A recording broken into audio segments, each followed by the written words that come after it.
السلام علیکم ورحمۃ اللہ وبرکاتہ۔ محترم احباب و اخوات، امید کہ آپ سب خیر و عافیت سے ہوں گے۔ اللہ تعالیٰ آپ سب کو شاداں و فرحاں رکھے۔ آج ہم ایک عظیم المرتبت ہستی، ایک عظیم شہسوار صاحب رسول کا ذکر خیر کرنے کی سعادت حاصل کریں گے۔ اس عظیم المرتبت شہسوار جانباز سپاہی اوصاف سالاری کے صفات سے متصف عظیم جنگجو، ہجرتین کے شرف سے مشرف ہونے والے عظیم شہسوار نبی کریم صلی اللہ علیہ وسلم نے جن کی مواخات غسیل الملائکہ سیدنا حضرت حنظلہ بن ابی عامر رضی اللہ تعالی عنہ کے ساتھ کیا تھا، جن کی مدح سرائی کرتے ہوئے کونین کے تاجدار سید الانبیاء جناب محمد رسول اللہ صلی اللہ علیہ وسلم نے فرمایا تھا، شماس بن عثمان تو مجھے ڈھال کی مانند مضبوط کلائی دکھائی دیتا ہے۔ غزوہ احد میں جام شہادت نوش کرنے والے اس عظیم المرتبت شہید اسلام شہزادہ جنت کا نامی اسم گرامی ہے شماس بن عثمان رضی اللہ تعالی عنہ۔ اپنی عمر شریف کی 34 بہار گزار کر جوار رحمت میں چلے گئے، جن کی سیرت طیبہ سے، سیرت طیبہ کے ہر گوشے سے عطر بیز پاکیزہ خوشبوئیں پھوٹتی ہیں۔ جو حسن و جمال کا پیکر رہا، یہ حسن و جمال کا پیکر مکہ معظمہ میں پروان چڑھا۔ مکہ معظمہ نے اس سے زیادہ خوبصورت کوئی نوجوان نہ دیکھا تھا۔ اس کے حسن کو دیکھ کر لوگ ان کا اصلی نام بھول گئے اور شماس کے نام سے پکارنے لگے۔ ان کا اصلی نام اسم گرامی تھا عثمان بن الشریر القرشی المخزومی۔ ابن سعد علیہ الرحمہ کہتے ہیں کہ شماس کا نام عثمان تھا، ان کا شماس رضی اللہ تعالی عنہ نام ان کی خوبصورتی اور ان کے حسن و جمال کی وجہ سے پڑا، ان کے اصل نام پر جو غالب آ گیا۔ شماس کی والدہ گرامی کا نام صفیہ بنت ربیہ بن عبد شمس تھا۔ یہ عتبہ بن ربیہ الابشمی کی ہمشیرہ تھی۔ شماس مکہ معظمہ میں مشرکین کے ایک سردار عتبہ بن ربیہ کی ہمشیرہ کا بیٹا تھا۔ شماس کی بیوی ام حبیب بنت سعید المخزومیہ تھی اور ان کا ایک بیٹا عبداللہ شماس بن عثمان تھا۔ ام القریٰ مکہ معظمہ میں شماس نے قبیلہ بنو مخزوم میں مال، عزت، ناز و نعمت اور خوشحالی کے ماحول میں زندگی بسر کی۔ شماس کو فرزند ساقی شہد کے نام سے جانا پہچانا جاتا تھا، کیونکہ ان کے آبا و اجداد میں ایک شخص حرمی بن عامر المخزومی مکہ معظمہ میں لوگوں کو شہد پلایا کرتا تھا۔ لیکن جب شماس کا دل نور ایمان اور نور یقین سے منور و مجلہ اور مصفہ ہوا تو ان ظاہری چیزوں کی ان کے ہاں کوئی قدر و قیمت نہ رہی۔ وہ جلد ہی دائرہ اسلام میں داخل ہو گیا اور وہ مسلسل رانا جوانوں کی مانند دکھائی دیتا۔ یوں محسوس ہوتا کہ یہ بھی عنفوانی شباب میں چہرے کی رونق روحانی اخلاص کی غمازی کرتی تھی۔ یہ بڑے خلوص دل سے استقامت کے راستے پر گامزن ہے۔ فضائل و مناقب، اعلیٰ اخلاق، اقدار، قابل تعریف کردار، سخاوت، شرافت اور مساکین سے ہمدردی کے حوالے سے بڑے مشہور و معروف تھے۔ ان تمام خوبیوں کے ساتھ ساتھ عمدہ رائے اور حسن کلام اور بہت سی دل آویز خوبیوں سے آراستہ تھے۔ اللہ تعالیٰ نے شماس کے ساتھ بھلائی کا ارادہ کیا تاکہ وہ رسول گرامی صلی اللہ علیہ وسلم کے عظیم شہسواروں سے ہو اور ان کی عطر بیز سیرت حال کا ماضی سے ملاپ کراتی ہو اور دلوں کو معطر اور تر و تازہ فضا سے بہلاتی ہو، ان کی سیرت کے عمدہ دل فریب خوشبو عرصہ دراز سے دلوں میں خوشگوار فضا پیدا کر رہی ہے۔ 2 ہجرتوں کے شرف سے مشرف ہونے والے یہ عظیم جنگجو شہسوار حضرت شماس بن عثمان رضی اللہ تعالی عنہ جب مہاجر مومنوں کے گروہ دوسری ہجرت میں حبشہ کی طرف رواں دواں ہوئے، شماس بن عثمان ان لوگوں میں سے تھے جنہوں نے اپنی ہجرت کو تاریخ کے صفحات میں درج کرایا۔ اس سفر میں حضرت شماس کی بیوی ام حبیب بنت سعید المخزومیہ بھی ان کے ہمراہ تھی۔ ایک عرصے تک حبشہ میں رہ کر مکہ معظمہ کی طرف واپس ہوئے، پھر مدینہ منورہ کی طرف ہجرت کی اور ان کی بیوی کو 2 ہجرتوں کی سعادت حاصل کرنے کی سعادت نصیب ہوئی۔ اللہ کروڑہاں کروڑ رحمت نازل فرمائے اس پاک باز عظیم المرتبت خاتون کے اوپر اور اس عظیم شہسوار جنگجو شماس رضی اللہ تعالی عنہ کے اوپر۔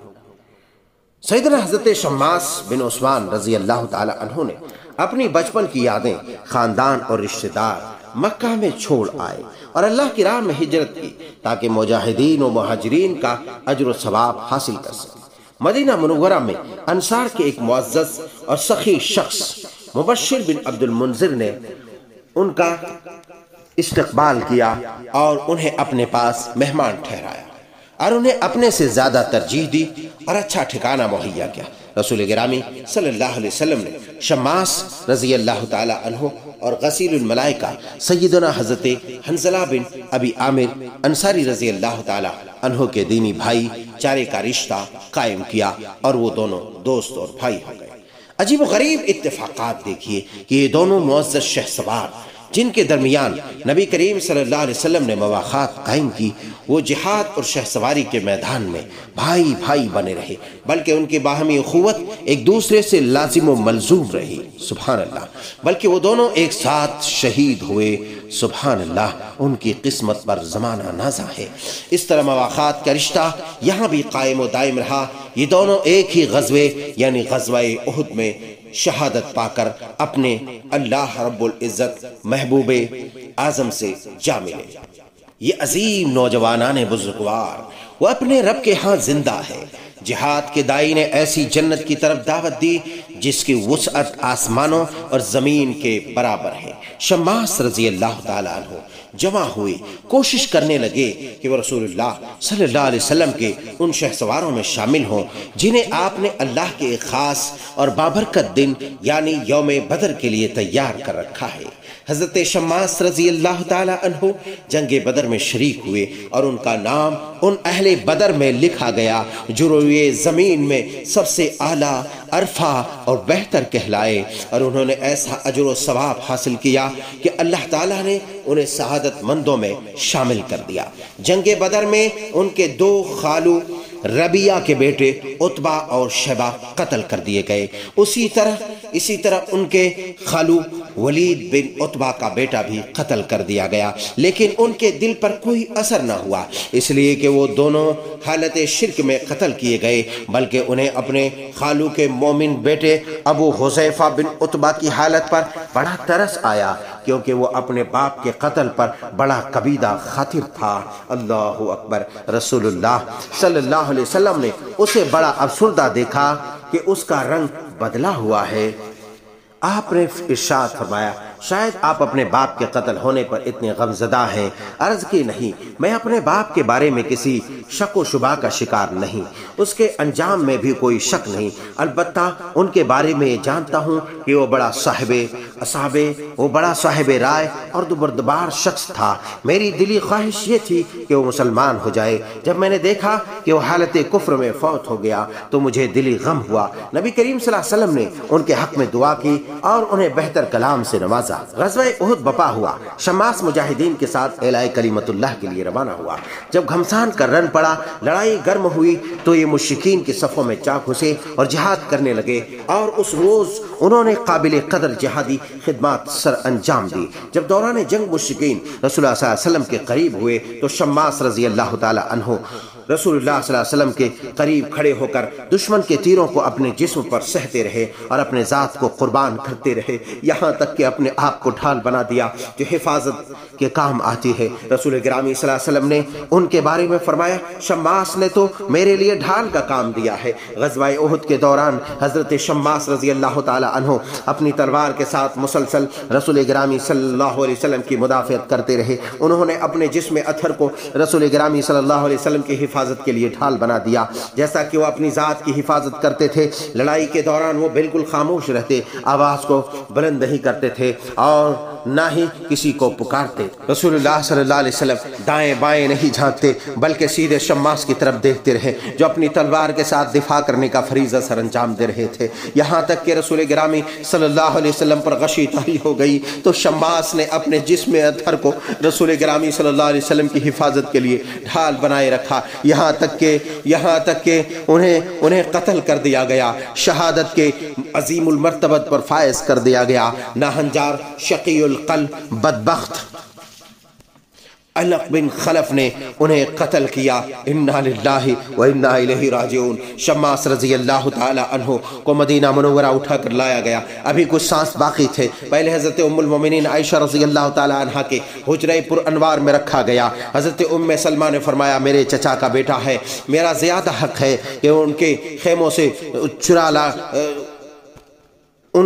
سے چور لاشے کو میرے گھر لایا جائے۔ رسول اللہ صلی اللہ علیہ وسلم نے فرمایا، انہیں اٹھاؤ اور ام سلمہ کے حجرے میں لے چلو، تو اسے وہاں سے اٹھایا اور پورا ایک دن اور رات انہوں نے کچھ نہیں کھایا پیا اور ان کے پاس ہی وہ فوت ہوئے۔ انا للہ و انا الیہ راجعون۔ اللہ ان پر کروڑاں کروڑ رحمت نازل فرمائے۔ ان کی روح اپنے رب کی طرف راضی خوشی پرواز کر گئی تاکہ باغات اور نہروں کے خوشگوار ماحول میں نیک لوگوں کے ہمراہ رہائش پذیر ہو۔ اپنے صاحب اقتدار رب کے رسول اللہ صلی اللہ علیہ وسلم کو اپنے اس شہ سوار نڈر بہادر شماس بن عثمان کے فوت ہو جانے کی خبر ملی۔ آپ نے حکم دیا کہ انہیں میدان احد کی طرف لوٹایا جائے اور ان شہداء کے ساتھ دفن کیا جائے جنہوں نے اپنی جان آفری کے سپرد کی، انہوں نے اپنے اللہ سے کیے گئے وعدے پورے کر دکھلائے اور یہ درسگاہ محمدیہ کے عظیم المرتبہ شہسوار تھے۔ شماس رضی اللہ تعالی عنہ شہداء اسلام کے ساتھ اپنے انہی کپڑوں میں دفن کیے گئے جن میں وہ شہید ہوئے۔ رسول اللہ صلی اللہ علیہ وسلم نے نہ تو ان کی نماز جنازہ پڑھی اور نہ ہی انہیں غسل دیا گیا بلکہ ان کے لہو رنگ جسموں کے ساتھ ہی دفن کر دیا۔ جن زخموں سے قیامت کے دن جو خون ٹپکے گا اس کا رنگ خون جیسا ہوگا لیکن اس سے خوشبو کستوری کی آ رہی ہوگی۔ حضرت شماس رضی اللہ تعالیٰ عنہ کی عمر شہادت کے وقت صرف 34 سال کی تھی، لیکن شہداء تو اپنے رب کے ہاں زندہ ہوتے ہیں، انہیں رزق دیا جاتا ہے۔ اس عظیم المرتبہ جنگجو شہسوار شماس رضی اللہ تعالیٰ عنہ تاریخ کے حافظے میں محفوظ ہے۔ شماس بن عثمان رضی اللہ تعالیٰ عنہ کا نام شہداء کے فہرست میں لکھا گیا۔ تاریخ نے ان کی وفا شعاری کو اپنے اوراق میں محفوظ کر لیا، جس طرح کہ ان کے اہل خانہ نے ان کی یادوں کو ہمیشہ یاد رکھا۔ ان کی بیوی ام حبیب بنت سعید ابن اسحاق نے ان کا نام نعم رکھا اور روتے ہوئے کہا، یا عین جودی بفیض غیر ابساس علی کریم من الفتیان عباس صعب البدیہت میمون نقیبتہ حمال الویہ رکاب افراسی اقوال لما اتى الناعي له جراء اودي الجواد واودي المطعم الكاسي وقلت له لما خلت منه مجالسه لا يبعد الله عنا قرب شماس۔ اے میری آنکھ آنسو بہا بغیر کسی رکاوٹ کے اس شخص پر جو بہادر و سخی تھا، جو بڑا سخت جان اور اچھی عادات والا تھا، جھنڈے اٹھانے والا اور شہسواروں کا سرخیل تھا۔ جب ان کی موت کی خبر پہنچی تو میں نے ازراہ افسوس کا آج لوگوں کو کھانا کھلانے والا اور کپڑے پہنانے والا چل بسا۔ جب ان سے ہماری مجالس ختم ہوئی تو میں نے کہا، اللہ شماس کے قریب کو ہم سے دور نہ کر۔ حضرت حسان بن ثابت رضی اللہ تعالی عنہ نے اس سے تعزیت کی، اور یہ بھی کہا جاتا ہے شماس کی بیوی سے ان کے بھائی ابو الحکم بن سعید نے بھی تعزیت کی اور اسے یاد دلایا کہ دیکھیے سید الشہداء حمزہ بن عبد المطلب شیر خدا بھی تو جام شہادت نوش کرتے ہوئے اپنے اللہ سے جا ملے۔ اقنی حیاتک فی ستر وفی کرم فانما کان شماس من الناس لا تقتل النفس اذ حانت منیته فی طاعت اللہ یوم الروع والبعث قد کان حمزة لیس اللہ فاصطبری فذاق یومئذ من کأس شماس۔ فرمایا حیا کو لازم پکڑو، ظاہر میں بھی اور باطن میں۔ شماس بھی لوگوں میں سے ایک فرد تھا، جبکہ ان کی موت آ گئی۔ اب تو اپنے آپ کو ہلکان نہ کر، کیونکہ ان کی موت اللہ کی اطاعت کرتے ہوئے دوران جنگ آئی۔ حمزہ بھی تو اللہ کا شیر تھا، صبر سے کام لو۔ انہوں نے بھی لڑائی کے دن جام شہادت نوش کیا تھا۔ اب ہم شماس بن عثمان رضی اللہ تعالیٰ عنہ کو الوداع کہتے ہیں۔ تمہیں اور تمام شہداء صالحین کو سلام عقیدت قبول ہو۔ اللہ ان سے راضی اور وہ اپنے اللہ سے راضی ہوا۔ عزیزان گرامی، یہ سیرت طیبہ کا روشن باب تھا شماس بن عثمان رضی اللہ تعالی عنہ کا۔ امید کہ آپ کو پسند آیا ہو۔ اگر پسند آیا ہو تو اسے زیادہ سے زیادہ شیئر کریں، لائک کریں اور کمنٹس کے ذریعے اپنے تاثرات کا اظہار کریں، اور چلتے چلتے چینل کو سبسکرائب بھی کریں۔ والسلام علیکم ورحمۃ اللہ وبرکاتہ۔